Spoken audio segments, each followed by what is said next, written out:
Now, here is the part the auto industry does not want broadcast. The global automotive battery market is worth $45 billion per year.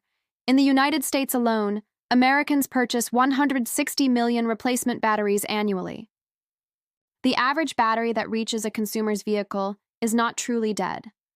Studies by independent automotive engineers have estimated that 70 to 80% of batteries returned to stores as defective are actually sulfated and fully recoverable through reconditioning.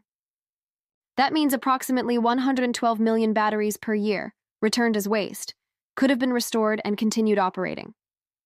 In 1978, the Battery Council International, the trade association representing battery manufacturers in North America, published internal guidance for its member companies. The guidance addressed the growing interest among fleet operators in battery reconditioning.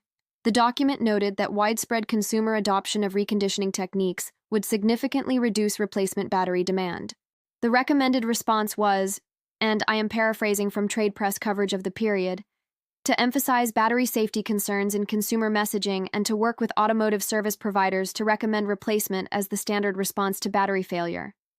In plain language, the industry decided that the correct response to a reconditionable battery was to tell the consumer it was dangerous to attempt reconditioning and to sell them a new one.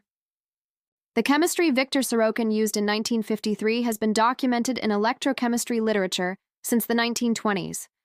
The U.S. military used battery reconditioning protocols for field vehicles throughout World War II and the Korean War.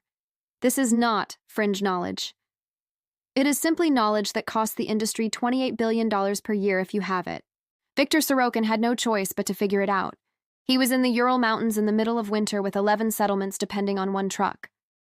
You have the choice, and now you have the knowledge.